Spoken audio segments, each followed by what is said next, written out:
to say to make it right, 'cause I need your arms around me every night. To me you're worth a trillion, you're one in a million.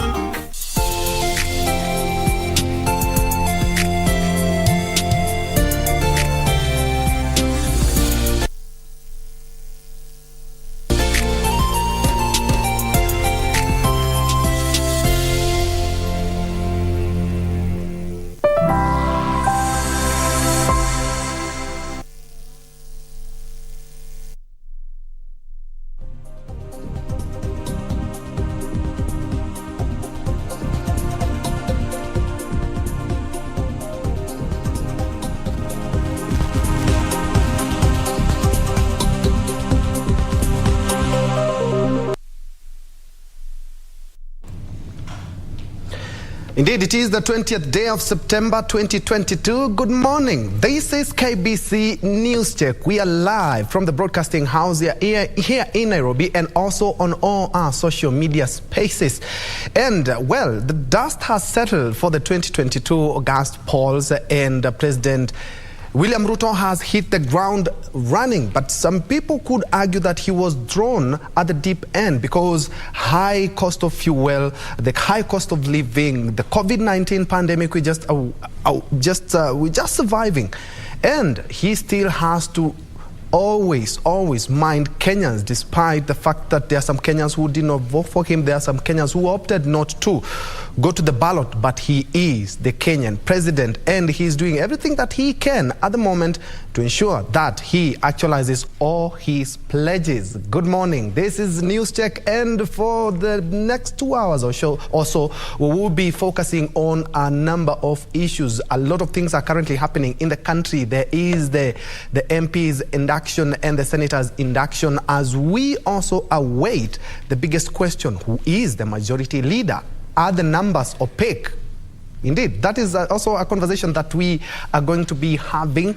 And joining me on set, on my left, actually, both of them are doctors and are also lecturers. Let's begin with my immediate left. We have Dr. Churchill Saoke, who is a governance and leadership expert, and also he is a lecturer at the Jomo Kenyatta University of Agriculture and Technology. Doc, karibu. Asante sana. And just next to him, we have Dr. Fred Ogola. He is also an author, and also he is a leadership and governance expert and also a lecturer at the Strathmore Business School. Thank you so much indeed for joining us. Kindly, we are live on all social media spaces for comments, suggestions, questions, or even where you are watching us from. We highly recommend and highly welcome. Doc, karibu sana. Thank you so much. A lot has been happening. Maybe where do we even begin? Maybe we can begin with what happened yesterday so that we may just put everything to rest. The burial of the Queen. And looking at the Queen, the longest reigning monarch in British history, and the son, King Philip, now, they're quite different in terms of how we have seen them before even the king died. We saw, indeed, yes, it is the fruit from the tree, but quite different from how things, how the queen used to do her things vis-a-vis what his son now, who is the king. Actually, the final words as we bid call her it generational goodbye. Change. Because this is going to be a very, very, very totally different generation that you'll see here ruling UK. Remember that he's now the head of Commonwealth, and Commonwealth as big as United States. So if you can even just put together the size of the GDP that actually they have in even Johnson, will this be something that will be his concern, or that is what is called the British shame, or if you like, the British democracy? So you will see a lot of things coming up, and unfortunately, remember that they don't always put their policy like a head of state by saying this is what I want to do. You will see them subtly. They have to do subtly and keep the royalty ongoing. So those are some of the things we can foresee, and we hope that it will be good for Kenya as usual. Always we have to say it will be good for Kenya. Yeah, and yes. Churchill, Commonwealth has over 50 nations. In regards to the foreign policy, what are some of the things that we are hoping that the new king will adopt? Because 50 nations is quite a handful. Yes, you see, first of all, long live the king, and may may the soul of the Queen Elizabeth to rest in peace. I think the point is that when you look at the transitioning of Britain and United Kingdom from even their exit, the Brexit, their exit from the European Union, it was a very strong indicator that the United Kingdom and the Northern Ireland were trying to realign their foreign policy into anchoring, into trying to capitalize on the Commonwealth and trying to see how can they be able to endear themselves in the global politics and global economy through their influence in the Commonwealth. So my expectation is that as the king comes in, there'll be a strong focus in the Commonwealth nations, and maybe to see how they can be able to build their geopolitics around that, and of course, as Dr. says, with the new energy, you know, the king, when he was a prince, there was a lot of he was engaged a lot in charity work, and as opposed to his other predecessors. So we expect a lot of this. Of course, now have him being at the head of state, this is likely to be scaled at a newer level, and maybe he might want to aggressively try to improve the foreign policy of the UK around the Commonwealth nations, and also try to rebuild their ties with the United States with the aim of extending their interests around the world. Specifically, they have been very key in trying to make the world adopt capitalism, because that was the ideology that is being championed by democracy and things like that. So and because this is sort of what really serves the interest of Britain. You know, the more capitalistic the world is, the more the world is prone to them being able to endear their businesses around the world and things like that. So the king has got he has work to do, especially with regards to making Britain be the champion of geopolitics and economics around the world. If you see, the other thing that I also expect is this special relationship between the UK and the US. You know, that is something that has been there over history. You actually even saw the kind of special treatment the president of the US was given. I think he was the only one who was allowed to go in with the convoy in St. George's Chapel, and it's because the strengthening of that relationship, we still expect it more in their foreign policy, in the king's foreign policy, because it is that relationship that actually has been able to champion a lot of distribution of power across the globe. Yeah. And indeed, long live the king, just as you have said. And back home now, we have, at least for the first 10 minutes, we have been able to touch on that. And away from that, now when we come back to Kenya, we have our own policies as well. Yesterday, the induction for the senators to clarify the same on Wednesday during its presentation.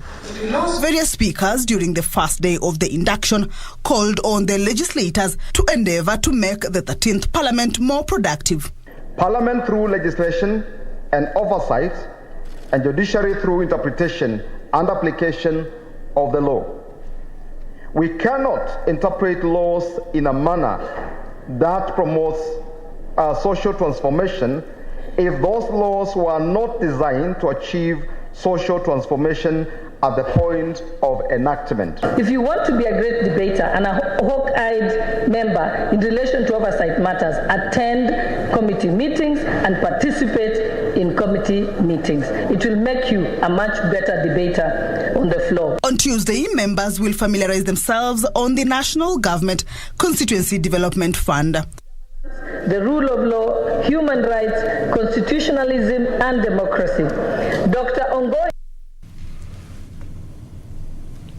Indeed, that's just an extract of what was transpiring yesterday at the MP's induction that started yesterday. And listening to what the leaders there had to say is that matters, SRC matters, allowances, can take a back seat. But when Moses Wetangula talked about nobody should be interfering with your allowances, we had a lot of jeers, and also we had a lot of reactions in line. But these MPs knew very well that these allowances were scrapped. So they cannot say that SRC is turning their back against them, and they know very well that SRC is the only mandated body to ensure that they look at the allowances. But truth be told, if at all these allowances are scrapped, the country will save up on 8.2 billion each election cycle. After 5 years, we have saved 8.52 billion Kenya shillings, because it's also trickling down to the county assemblies. I would like to pick your mind on that. Yeah, you see, these are things that are expected of politicians. I mean, the first things that politicians will want to take advantage of is find ways of capitalizing on where they can be able to get their monies and take back as much money as possible, because there are other realities that are around these countries and politics. Because you see, when Kenyans typically see politicians, they see money. Yeah. And where do the politicians get the money? So sometimes some of these allowances are where the politicians get the money. So it might look evil, but some of it is driven by the nature of the people that the politicians are leading. And of course, SRC had the best interest of the country in wanting to save money by giving the allowances. And I'm sure that their timing, they timed it in a way, they brought it at a time when they were expecting that, the new people who are coming on board will have the same thinking as you're saying, that, you know what you're coming to be paid for, so once you have been elected, please accept what has been offered by SRC. Unfortunately, as the politicians come, they have institutional memory. They know how much was being paid by their predecessors. So they will most likely fight back, and that is what we are going to expect them to do. But I think the most sober thing to do is to really strike a balance and see what really is, because I also feel for the MPs, in as much as we want to reduce the cost. I'm telling you, people see politicians as banks. You've been campaigns, and you've seen people see politicians as banks, and it reaches a point where these people also really use a lot of their monies. And I think it's good. I'm not really supporting it, but it's good to be also fair, in as much as we fight them on some of these allowances. The other thing I may want to say is that whichever the amount of money that is going to be given to them, the other thing that SRC should be ready for is that it's going to have a replica effect. Them, and they know very well that SRC is the only mandated body to ensure that they look at the allowances. But truth be told, if at all these allowances are scrapped, the country will save up on 8.2 billion each election cycle. After 5 years, we have saved 8.52 billion Kenya shillings, because it's also trickling down to the county assemblies. I would like to pick your mind on that. Yeah, you see, these are things that are expected of politicians. I mean, the first things that politicians will want to take advantage of is find ways of capitalizing on where they can be able to get their monies and take back as much money as possible, because there are other realities that are around these countries and politics. Because you see, when Kenyans typically see politicians, they see money. Yeah. And where do the politicians get the money? So sometimes some of these allowances are where the politicians get the money. So it might look evil, but some of it is driven by the nature of the people that the politicians are leading. And of course, SRC had the best interest of the country in wanting to save money by giving the allowances. And I'm sure that their timing, they timed it in a way, they brought it at a time when they were expecting that, you know, the new people who are coming on board will have the same thinking as you're saying, that, you know what, you know what you're coming to be paid for, so once you have been elected, please accept what has been offered by SRC. Unfortunately, as the politicians come, they have institutional memory. They know how much was being paid by their predecessors. So they will most likely fight back, and that is what we are going to expect them to do. But I think the most sober thing to do is to really strike a balance and see what really is, because I also feel for the MPs, in as much as we want to reduce the cost. I'm telling you, people see politicians as banks. You've been campaigns, and you've seen people see politicians as banks, and you know, it reaches a point where these people also really use a lot of their monies, and I think it's good. I'm not really supporting it, but it's good to be also fair, in as much as we fight them on some of these allowances. The other thing I may want to say is that whichever the amount of money that is going to be given to them, the other thing that SRC should be ready for is that it's going to have a replica effect. And there are also other agencies that are going to want to be increased, the allowances. MCS, other state employees will also clamor for increment of the allowances, because the cost of living has also gone high, you know. If you're increasing this to the elected officials. Saved 8.52 billion Kenya shillings, because it's also trickling down to the county assemblies. I would like to pick your mind on that. Yeah, you see, these are things that are expected of politicians. I mean, the first things that politicians will want to take advantage of is find ways of capitalizing on where they can be able to get their monies and take back as much money as possible, because there are other realities that are around these countries and politics. Because you see, when Kenyans typically see politicians, they see money. Yeah. And where do the politicians get the money? So sometimes some of these allowances are where the politicians get the money. So it might look evil, but some of it is driven by the nature of the people that the politicians are leading.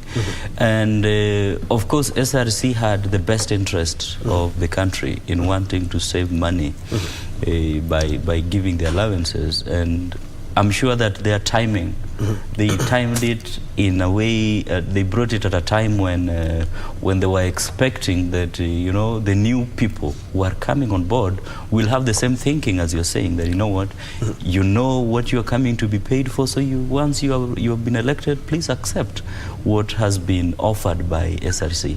Unfortunately, as the politicians come, they have institutional memory. They know how much was being paid by their predecessors. So they will most likely fight back, and that is what we are going to expect them to do. But I think the most sober thing to do is to really strike a balance and see what really is, because I also feel for the MPs, in as much as we want to reduce the cost.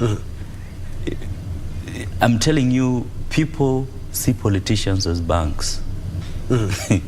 You've been campaigns, and you've seen people see politicians as banks, and you know, it reaches a point where these people also really use a lot of their monies, and I think it's good. I'm not really supporting it, but it's good to be also fair, in as much as we fight them on some of these allowances. The other thing I may want to say is that whichever the amount of money that is going to be given to them, the other thing that SRC should be ready for is that it's going to have a replica effect.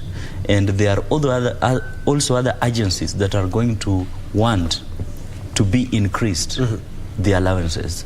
MCS, other state employees will also clamor for increment of the allowances, because the cost of living has also gone high, you know. If you're increasing this to the elected officials, you also need to do it to the other people. So it is something that, is on the table for the policymakers to make a very wise decision onto looking at the pros and the cons. And I think that it will be good to not just to go into it that we are returning back the allowances and not seeing the impact of that on the other officials or the other state or public officials, and also the impact of that on the politicians themselves.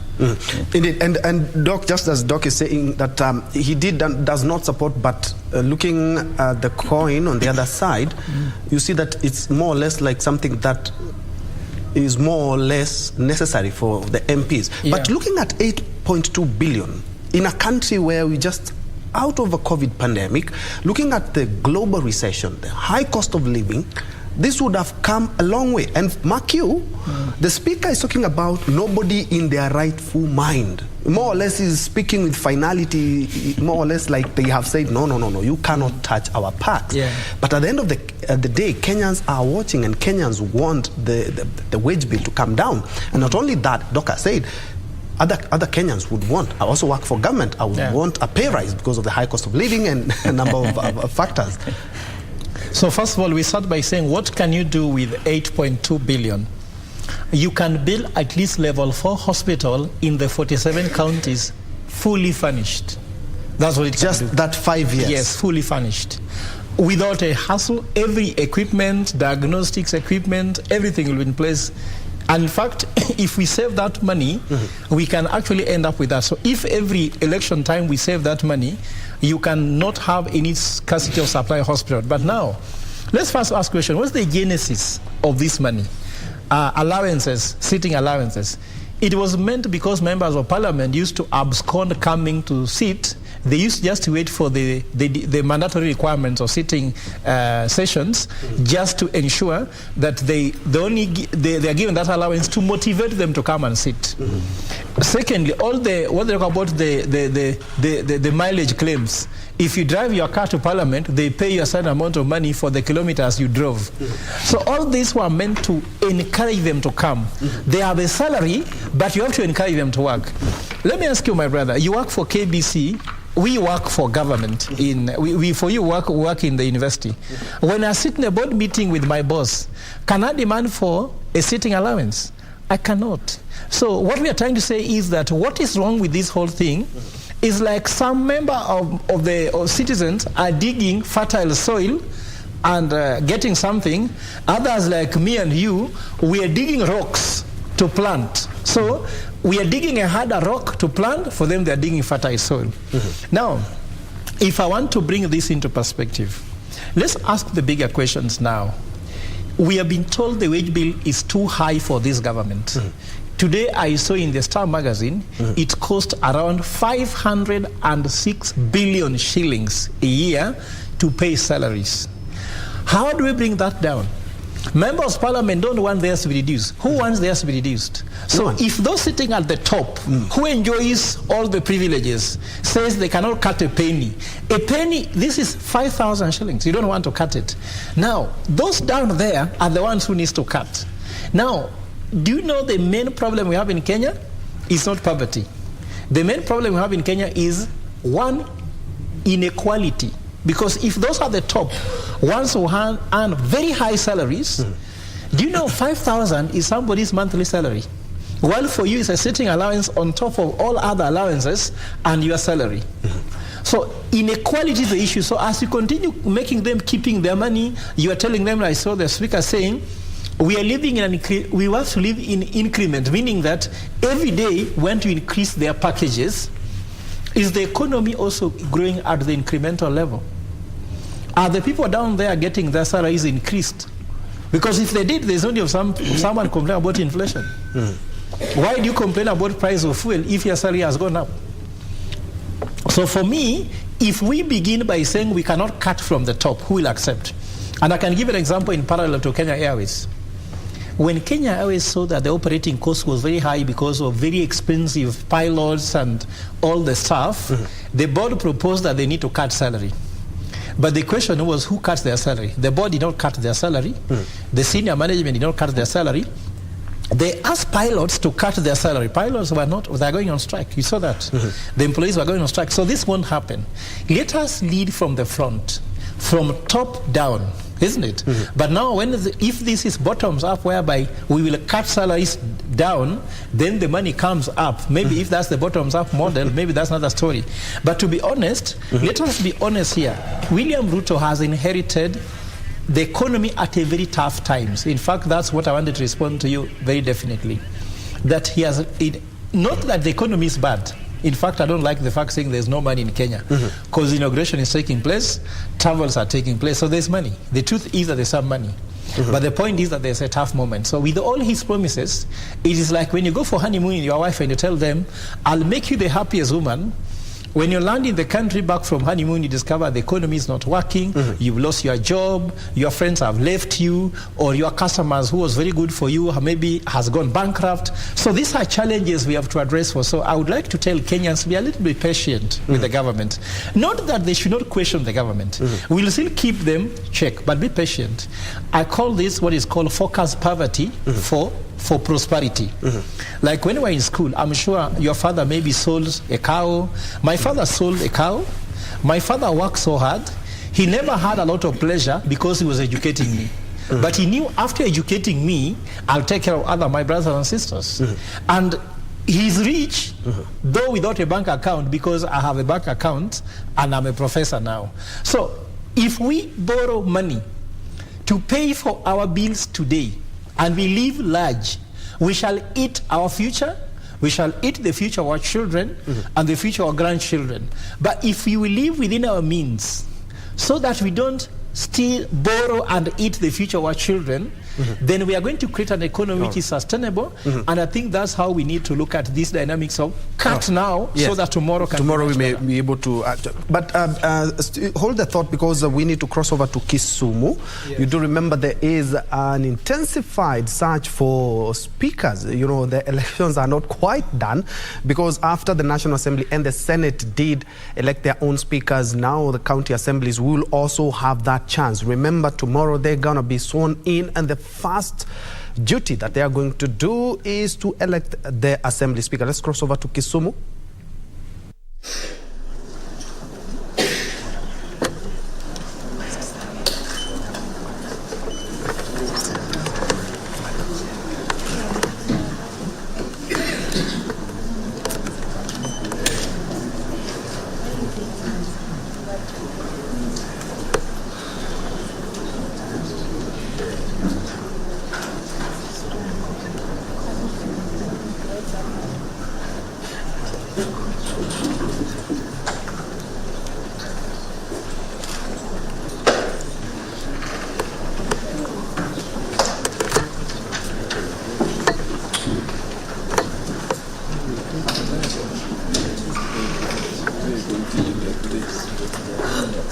The election of the county speakers.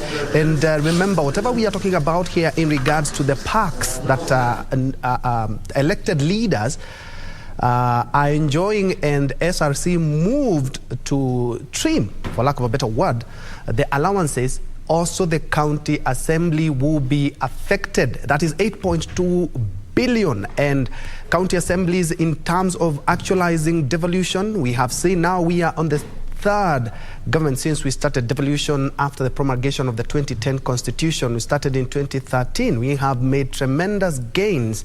There is more or less like the induction there. You can see the clerk of the county assembly of Kisumu there. And remember the exercise, they have to not only after being sworn in, and after election of the speaker, they will now put their house in order. We are hoping that we're not going to be seeing a lot of inductions like we have seen in the National Assembly and the speaker, because we have over 2,000 MCAs in the country, which are talking about austerity measures.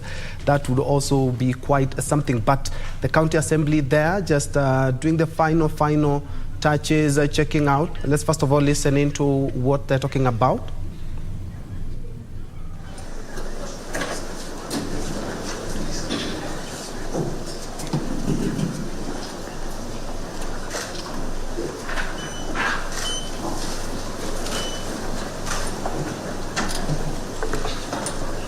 I,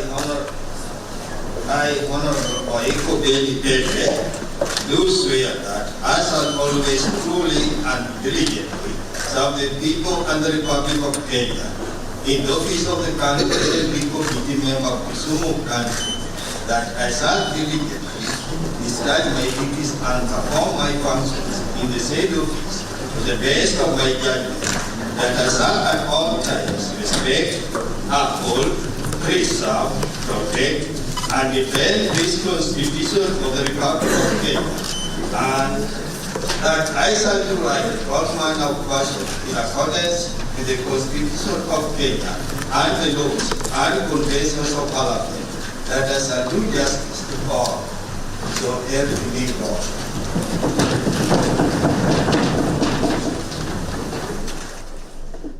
Like they did in the National Assembly and the Senate, the swearing in. After the swearing in, the first order of business is election of the speakers. They have been lobbying, and candidates have been lobbying for that post, which will be the third most powerful in the counties. And on your left, as you can see, live pictures from Naivasha, where the senator's induction is currently going on. Let's first of all listen in.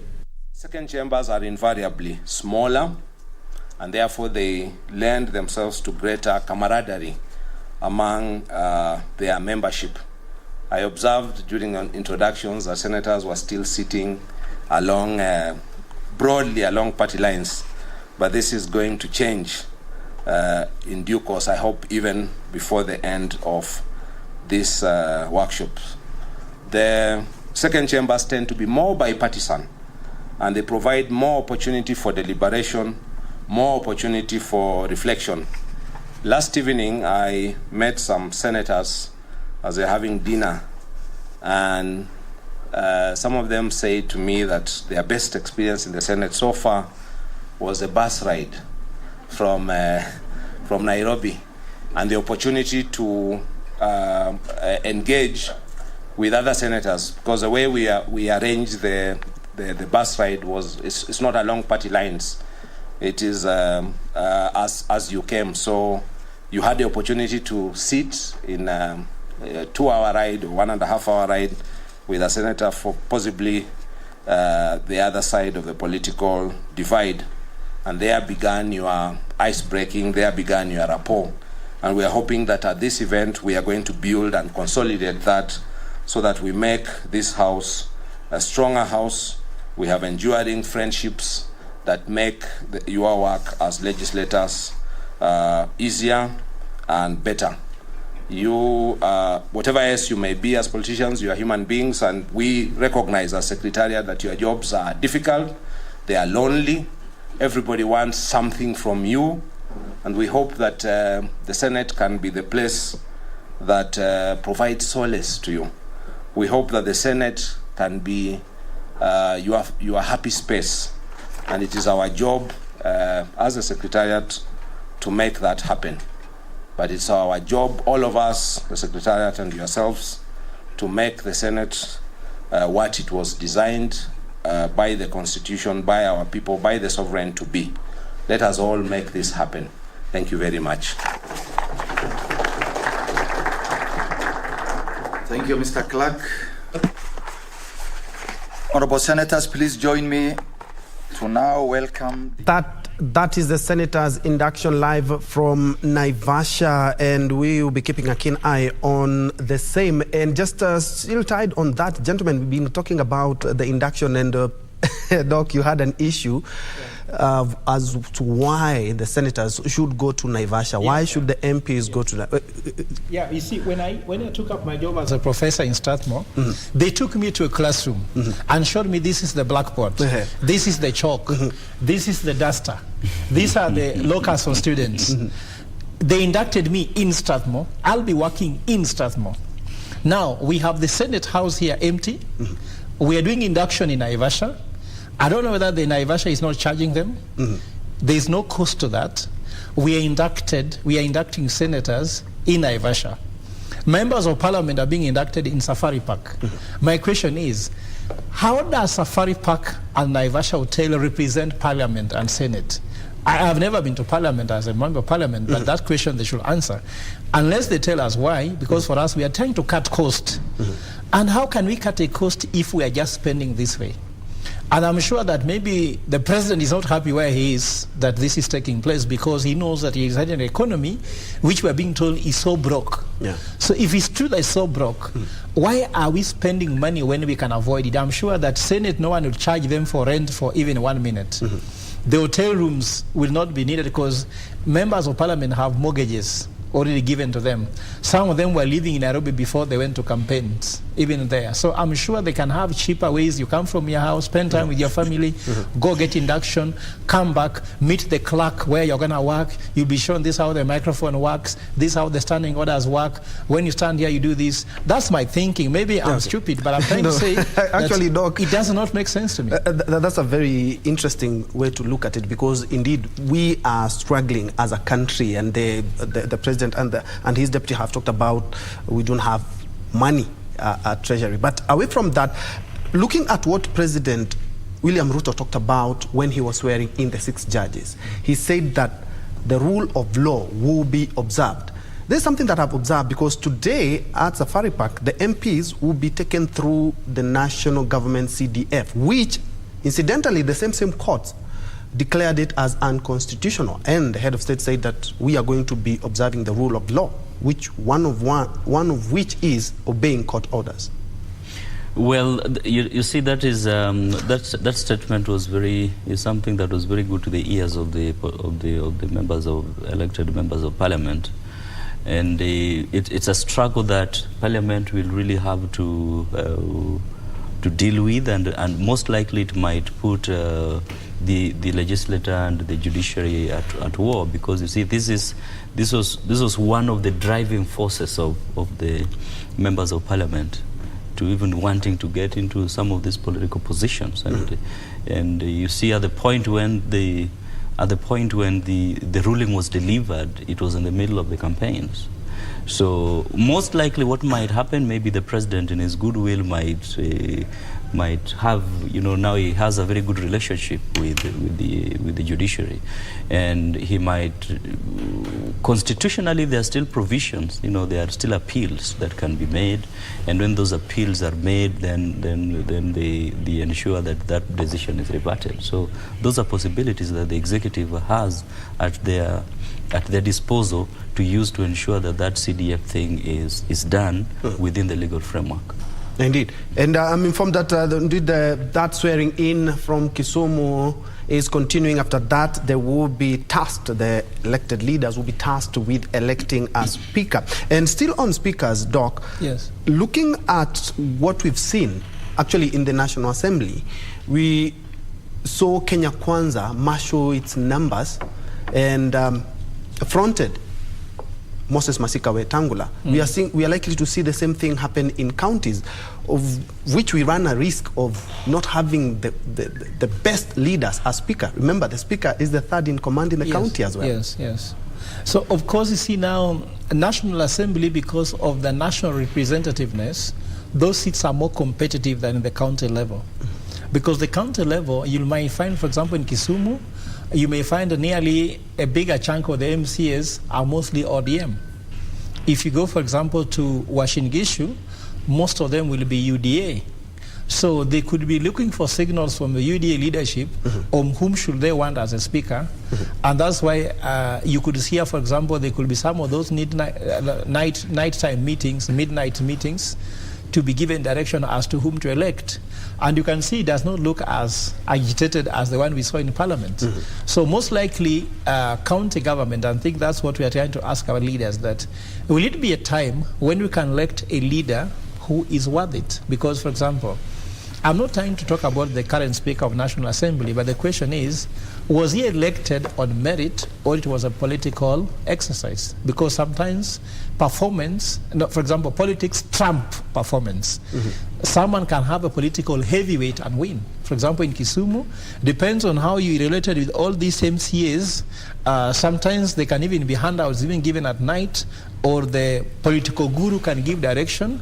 So this where maybe things can fall. For example, Mombasa, you may find again ODM can dominate. So all the blue counties, you'll realize that mostly ODM will have their way as speaker.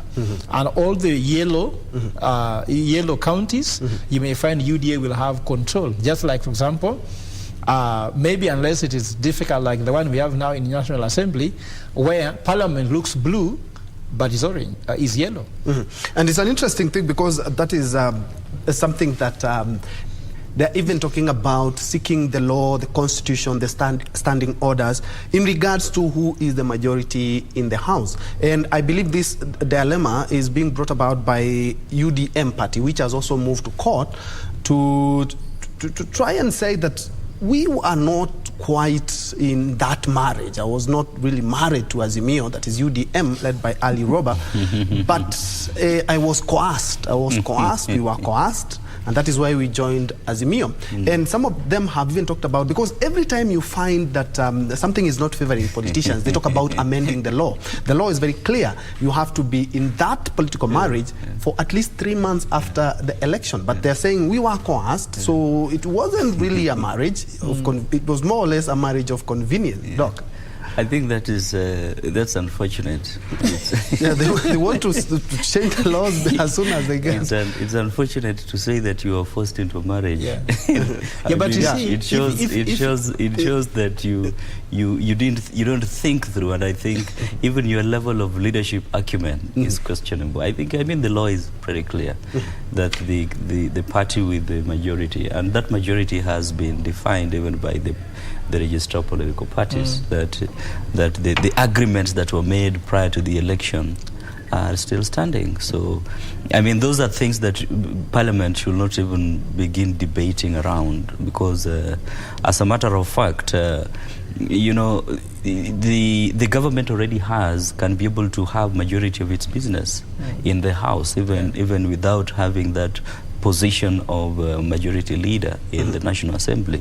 Because you see, all these other guys that are now talking about forced marriages, they can implement that forced marriage business in government business, all right? When there are certain laws or miscellaneous amendments to be pushed, they can support government. But on matters of who becomes the leader of majority, it's very clear in law. So you wanted to, yes. Just me wait there.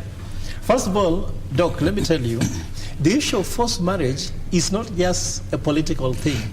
It's also a religious thing. For example, I'm married to a wife, isn't it?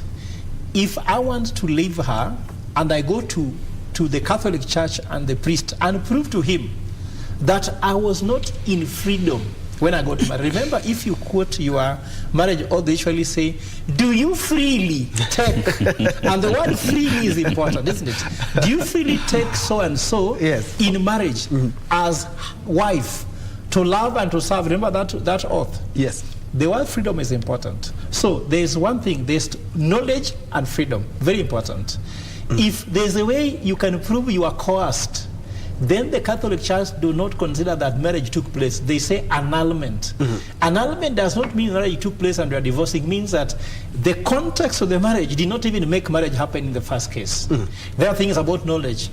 If there's something I didn't know about my partner, maybe she had another husband before we met, or she had children in another marriage which I didn't know, and I now prove that the person I knew when I was saying yes I do is not the person that now I know, you can actually nullify. So we may forgive them, let them prove on what was the lack of freedom, because here we are not here to bash people. We are scholars, and I believe that there could be a way they can prove they were coerced. Yes, if they can prove they were coerced, then we can say, okay, now you're free to leave. But now, on the issue of majority, in paper, like my brother has said, Azimio has majority in Parliament.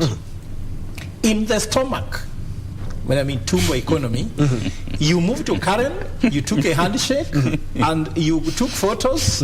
In stomach, actually, the Kenya Kwanza has majority in Parliament. On the house or the floor, on the ground or the floor, which is government business, whether Azimio like it or not, the fact that they elected speaker and they get more votes for the speaker, Kenya Kwanza won it, in the ground, Kenya Kwanza has majority. So now, which one is sustainable? Do you want to sustain the stomach? Do you want to sustain the ground business? And I agree with my brother that in transacting government business, Kenya Kwanza will always have their way because they have more MPs in their stomach and heart supporting Kenya Kwanza. But on paper, which will disappear after 3 months, that's something to go. But let me focus on what's important. According to me, when Parliament meets tomorrow, and Moses Wetangula meets with the team, he has to make a ruling, which is important, that he has to make a Solomonic ruling, like my brother says. Is he going to follow paper? Is he going to follow the stomach? Is he going to follow government business? And remember, we have precedents before. In 2002, when Marende was elected Speaker of National Assembly from ODM, when Raila, who was the leader of ODM, was in opposition, and Kibaki was the president, there was nothing that went wrong because of leadership of Marende. He said, I am not a speaker of ODM. I'm the Speaker of the National Assembly. So what I'm requesting, my honorable members of Parliament, let us get majority leader of Parliament, not of Kenya Kwanza and not of Azimio. Let us get minority leader of Parliament, not of any other coalition. The same thing will go to all those posts and all those committees because they are here to serve the country. Let us put politics aside, wait for 5 years. We shall revisit those matters later. But for now, guys are hungry. The person suffering of hunger is suffering hunger now. Yes. Sleeping outside now. No clothes now. No school fees now. In a hospital now. That should be the focus. Yes. All these things are just hearsay, side issues, but the most important thing, Parliament need to function. And if Parliament do not go through this right to the extent that they need to go and ask the court to tell them, they would have lost their freedom. If they cannot only provide leadership within Parliament, court will tell them what to do. And that may not be a good thing. It is. And still on the same, as we wait for the Speaker of the National Assembly to make that Solomonic decision and tell us exactly or clear the opaqueness in terms of the numbers, because we have the numbers, yes, but in Parliament it's something quite different. And in marriage we say, till death do us part. In terms of such coalitions, we talk about till 3 months are done. And we are seeing the 3 months period being ages for the politicians. They're talking about we need to amend the laws to the point that if I don't feel comfortable with this political marriage, I can exit at any time I want. That perhaps could align and clear out this opaqueness that we have. It's a very dangerous step to make, because you see the law is very funny. The law is like a double-edged sword. Today it's on your side, tomorrow it's against you. So it's very important that any decision or any legislation that they make has to have objectivity and not to be subjective.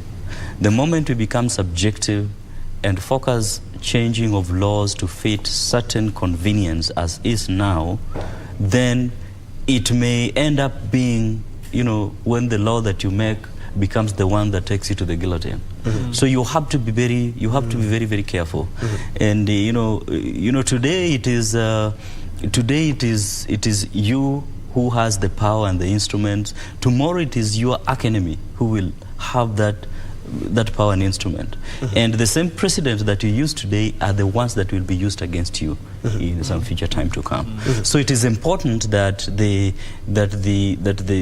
Speaker of the National Assembly sees beyond the convenience of time and see the impact of the decision he is going to make in other future parliaments. Because you see, who knows, maybe at some point he might be the president, and at that time he may be in the same scenario that the opposition is, and he might need to have his business in the house, and then he realizes that a decision that I made in the 13th parliament is going to affect me, have a leader of majority. So that objectivity is very significant for our national leaders in any decision that they make, in any legislation that they make. But before we go, there's a need to understand the basis of the argument of the other side. Raila Odinga ran on Azimio as a coalition political party, and he was the only one on the ticket of Azimio. All the other guys ran on other parties within the coalition, while William Ruto ran on UDA. So that argument is that UDA, on which William Ruto reigned in, has majority in parliament and therefore they can reign. And they said Azimio do not have a single MP. So the numbers you're putting there brings opaqueness. That's where the opaqueness comes from. But you see what's happening? According to the Political Parties Act, Azimio is a political party, and there was a coalition agreement which was signed, deposited by them, and therefore Azimio can bring the numbers that it has as a coalition and use that divided into a majority. Now, they are saying that the members of parliament, when they did the Political Parties Act, did not correct the standing order. So according to the standing orders, the Political Parties Act has not been able to be aligned to the standing orders. So Moses Wetangula can use the standing orders, which is in his favor, to declare who is majority. So we are waiting to see whether he will go with the Constitution. He will go over the Political Parties Act. He will listen to the advice from the political party. Let's talk about the political party, and at the same time, he's going to listen to the standing order. Yes. So which jurisprudence will we take? And he said it will create precedents. So that precedents we are waiting just like to the see. Apex Court has done in numerous cases. Yes. And still on the same, and because of the interest of time, let's assume now Azimio gets it, the numbers that we are seeing here. Azimio takes it. What happens after 3 months? There will not be the majority. No. Actually, it's 1.5 months. This is not an election that you do. It's a seat you win before.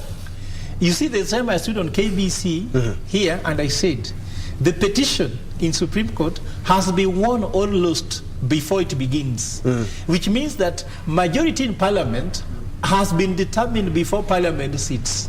So after it has been declared majority of leader, it will only upon Azimio to change it as time goes by. It won't be like another day we are again constituting Parliament and determine it. It is once and for all.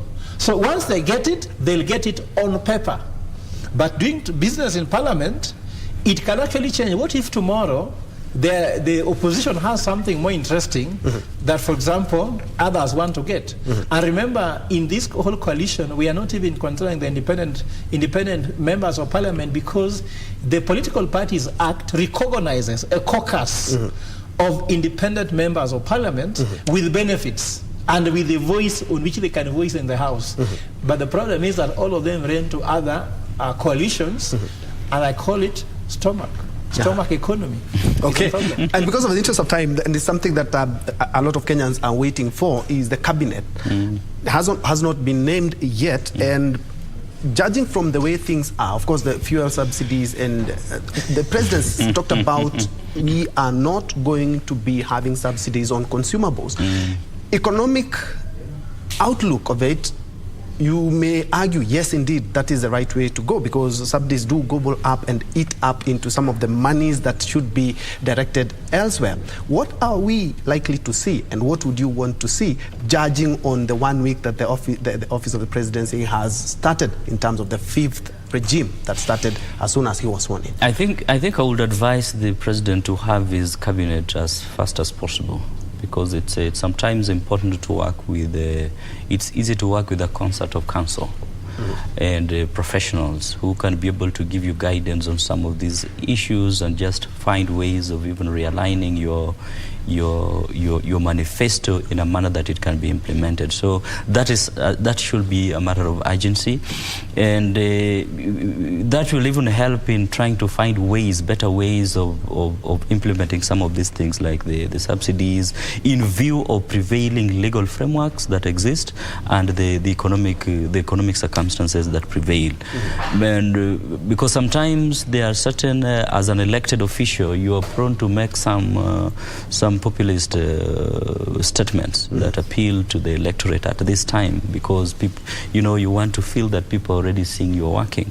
But in terms of actual implementation, it's not practical. So when you have these council of ministers and the technocrats, as the PSS, they'll be able to give you counsel, and you will be making national decisions that are based on bureaucratic, that have come through bureaucratic processes. And I think that is something that is of importance as is now. Yeah. Yes, and Doc wanted to add on the same. My point is just this. First of all, subsidies, according to me, is not a bad thing, but Is it a bad thing? No, it's not, because of the fact that there's a short-term solution to a current problem and there's a long-term issue. If my head is under the water and I can't breathe, like some Kenyans are dying of hunger now, they are sick in hospital, they cannot afford anything. They need a subsidy to keep them going. But this is a short-term thing. The long-term solution is those long overhaul plans the president has, for example, guaranteed mineral returns. You know, you cannot plant fertilizer today to keep me alive. Because if you give me fertilizer, can I eat fertilizer? I need food today on my stomach, even to go to the shamba.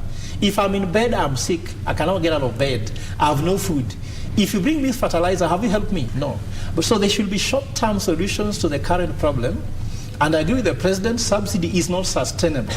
So in the end, they should come up with a solution which should be able to help you come out of this challenge.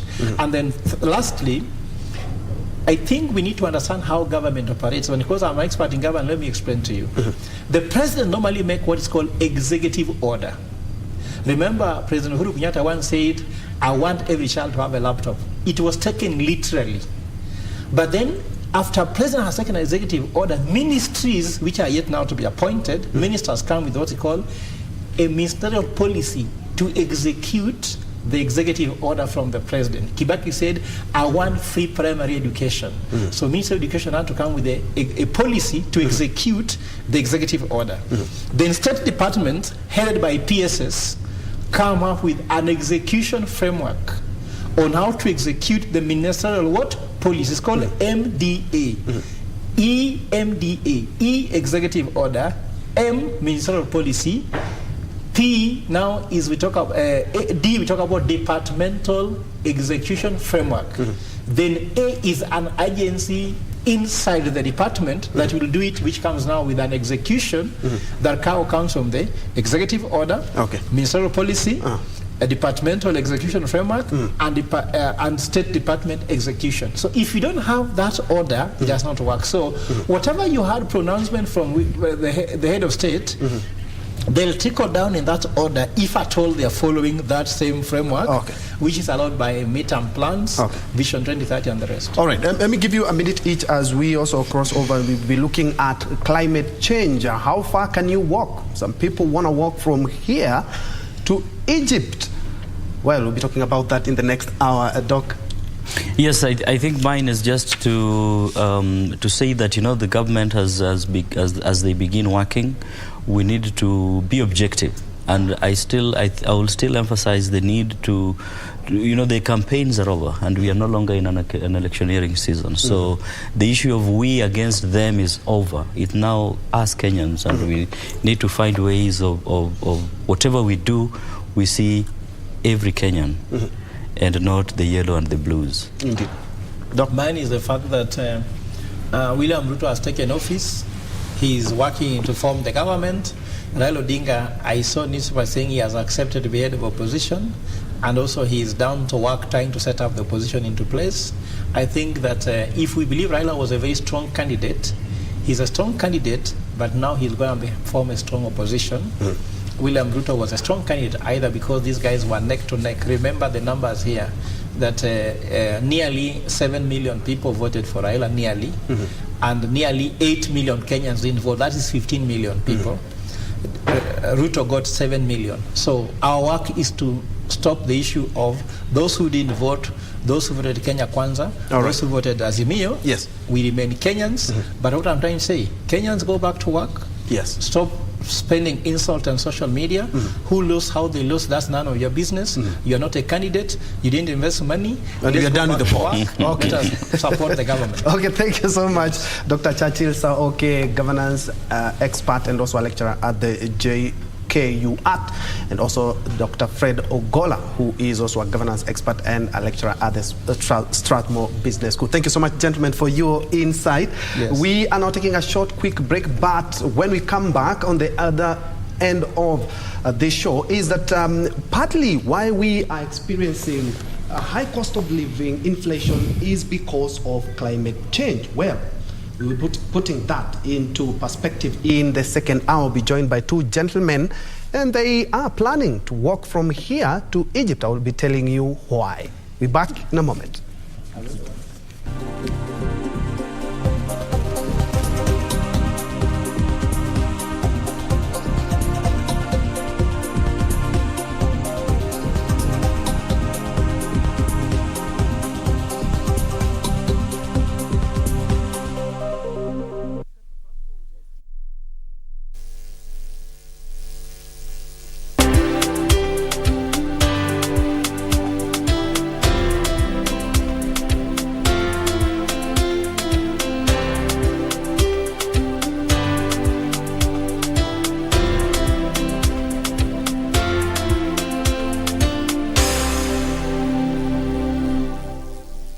To get Change Your Thinking Skizatune, dial *811*961#. When you change the quality of your thinking, you change the quality of your life. Sometimes instantly, just as positive words can make someone calm, smile or laugh, your thoughts will react to the world in real time. So, change the quality of your thinking. Dial *811*961#. *811*961#. You should have left them at home. Should have bring love from you down. I said spread the joy around. You gotta show me there's a future in this. You gotta show me something. 'Cause I'm about ready to fit. So tell me what to do or what to say to make it right. 'Cause I need your arms around me every night. To me you're worth a trillion. You're one in a million. Tujaelewana ama hatujamalizana, which is which? What makes you think I have something to lose? Yaani uliamua kumpeleka kwa daktari behind my back. Usijaribu kunielekeza kidole cha lawama. Either umzoe ama ujitahadhari naye. Hiyo mistari nishamwambia tafuta mistari mwingine. Kuna nini tena? How is Hannah? Casey, shut up!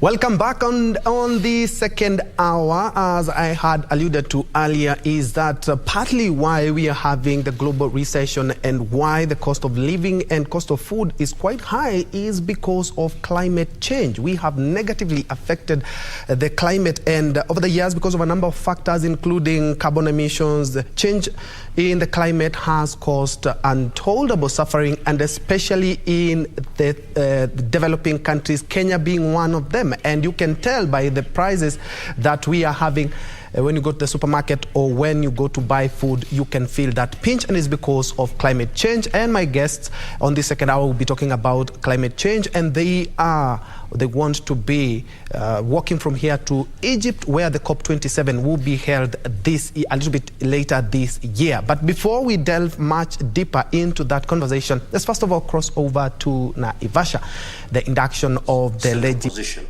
in our country's development. Prepare to start the legislation duties. Amason Jeffer King, the Speaker, is currently speaking. Destiny. Our primary duty and responsibility shall always be to build confidence and trust among ourselves and among the people of Kenya. To achieve this, we have to continually develop our capacity and nurture a sense of senatorial culture and patriotism. Having a majority of you here today is a demonstration of your genuine desire and enthusiasm to equip yourself with the requisite knowledge that will enable you shepherd Kenya's governance as it continues to transform from a centralized model to a devolved one. More fundamentally, we have the cardinal duty to shape and positively build our gains already made by our predecessors in the last decade to positively influence and improve operations and effective functioning of the Senate during our tenure. It is now my honor and pleasure to declare this induction retreat for the senators of the 4th Senate and the 13th Parliament officially open, and to wish you fulfillment and success during your tenure of duty. Asanteni sana, may God bless the Senate, and may God bless our beloved country, Kenya. Thank you so much. That is the Senate Speaker, Amason Jeffer Kingi, there in his opening remarks in the Senators' induction meeting live from Naivasha there, hoping that, that engagement will be very fruitful. Bearing in mind that after that, now they will be embarking on their legislation duties right here in the capital, Nairobi. Well, away from that, we are talking about climate change. The COP27 is, actually it's just the final preparations for that will be held in Egypt. And my guests today, they are experts in matters climate change, and they will be giving us an insight on the same end in regards to a work that they intend to begin in regards to climate change. That is why, actually, partly why we are experiencing what we're experiencing in terms of high cost of living in this world. Allow me to introduce my guest from my immediate left. He is the coordinator, Global March for Planet, Daniel Helmer. Karibu sana. Asante sana. Indeed. And we have Prince Papa. Prince Papa is the programs manager of Laudato Si movement. First things first, Laudato Si movement. In a nutshell, what exactly do you focus in your movement? Thank you so much. And first of all, thank you on behalf of the movement for having us at KBC. Much appreciated. Laudato Si itself is an encyclical written by Pope Francis in the year 2015, just before COP15 in Paris, right? So there is a letter or a book encouraging the people of faith to look at how we relate to the world, and really determining how we consume our resources, how we relate to one another, how we relate to wildlife. In a nutshell, what brings climate change and what the people of faith can really have tangible actions to safeguard our common home. And so the movement was started around that time to mobilize the people of faith to take climate action seriously within their communities and nationally, wherever they are living. And Daniel, tell us something about Global March for Planet. I'm talking about March. You're hoping to cover 4,800 kilometers from here to Egypt. Tell us something about that.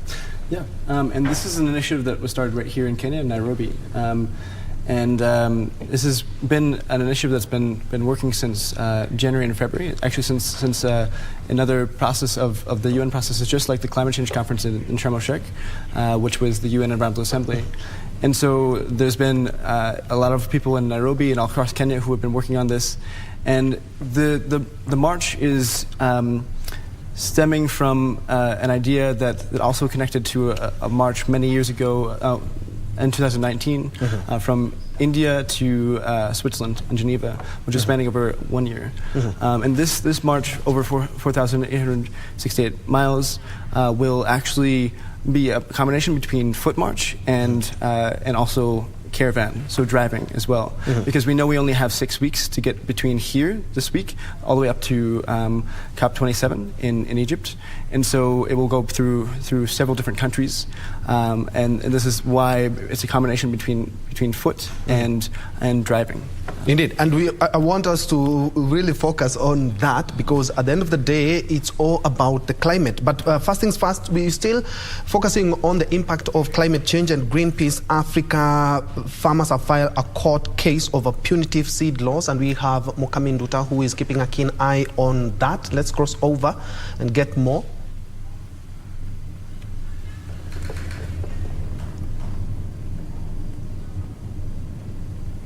Mokami, if you can hear me.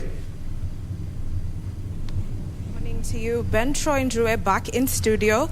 We are coming live to you from the Ubunifu Hub Center that is located in Garden Estate, Nairobi. And today we are talking matters agriculture. And as you know, agriculture is the backbone of the economy, and today we do have a couple of farmers who are decrying the law that regulates them from, sharing their indigenous seeds, that is under the Seed and Plant Varieties Act of Act Cap 326 that was revised in 2012. that does not allow them to share their indigenous seeds. And, smallholder farmers contribute about 80% of the total food in the country. And today I do have a farmer with me, Mr. Francis Ngiri. If you can just come by, and he will just update us, on what's going on and the laws that have been put in place and what is happening to them and what the government is doing to help or not to help them. Mr. Francis? Okay. Introduce yourself. Yes, my name is Francis Ngiri, a small-scale farmer from Elementaita, Nakuru, and I'm here. Very bitter to accuse the government of Kenya for making bad laws against our sins. We understand that the current constitution, the act they have sent up, 326, I cannot exchange or sell or gift my sins which I have cultivated. That is very bad. It is going to affect us economically, even in culturally, because some of the sins we give them as gifts during our weddings and celebrations, traditional celebrations. So we see this is very bad, and we cannot let it go. So that's why we came here to accuse the government, to take the government to court so that the court can help us intervene, because this country is ruled by the rule of law. We believe laws, when this case is determined, Kenyan farmers, small-scale farmers will be free from using their own seed, even benefiting from their seeds as per the Constitution of Kenya, which guarantees that. Yeah. Yes, because we have benefits of indigenous saints. These indigenous saints, first, we are happy because it is heritage of our culture. We like having them around as heritage of our culture. Next, they are tolerant to some of the pests they have. They withstand the climatical condition in specific areas they are grown, and also these indigenous saints, we even use it as ornamental. And also, they are also part of our diversity. So, if the laws come and bar us from owning them, it will be very dangerous, because every society must have its culture protected as per the Constitution. And that here you have it from Mr. Francis Ngiri, who is talking about how the government is not allowing them to share these indigenous seeds. Troy, remember that indigenous seeds enable farmers, especially when they lack variety.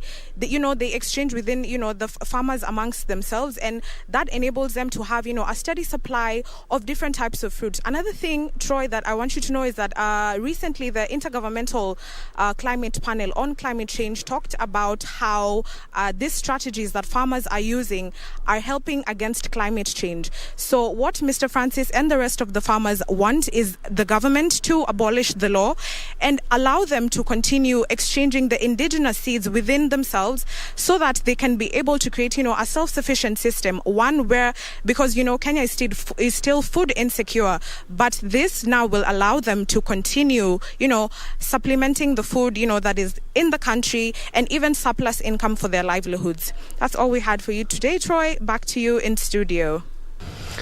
Thank you so much, Mukami Nduta, there engaging one of the farmers, and they have indeed, the Greenpeace Africa, they're filing a petition challenging some of the laws, the seed laws that the government came up with. They're talking about they wanted to be involved and saying that you cannot implement the laws, and a lot of farmers do not know anything about them. And from that, and still on the conservation of the environment, conserving aquatic biodiversity in Africa Blue Economy Project, first project technical committee meeting is currently at Shanzu Pride Inn, and my colleague Mike Mondiga is currently keeping a keen eye on the same. Let's cross over to Mombasa now.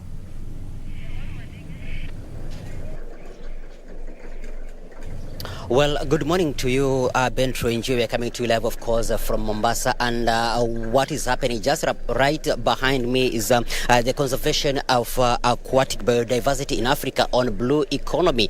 And it has brought together several regional blocks from member states in Africa who are here just to discuss issues and matters to do with the Blue Economy, how we are going to harness the Blue Economy, matters creating employment to the youth. And I'm hereby joined by one of the representatives representatives in this great workshop. It's a 3-day workshop, and it is going to discuss on issues regarding matters of blue economy. Welcome, sir, and tell me your name and just bring us up to speed. What is it about this workshop today? Thank you very much. My name is Joel Mokenya Amisi. I am the aquatic biodiversity specialist with the African Union in the Bureau for Animal Resources. Today we have gathered here for a 3-day meeting that is organized by AU IBA. And the main objective of this particular meeting is to bring together the technical experts who are responsible for overseeing the implementation of a 3-year funded project by the Swedish International Development Agency. AU IBA is the implementing agency. This particular project has got 4 main objectives. One is to ratify the international global instruments that are related to blue economy themes. 2 is to optimize conservation and minimize conflicts among blue economy resource users. And 3 is to put in place mechanisms or measures to combat impacts of climate change within the African Union member states. And 4 is to have gender inclusivity in conserving aquatic biodiversity platform within the African context. And maybe lastly, what are we going to do in order to harness these resources, in order to create employment and also make blue economy be a great thing in the future or currently as we go forward?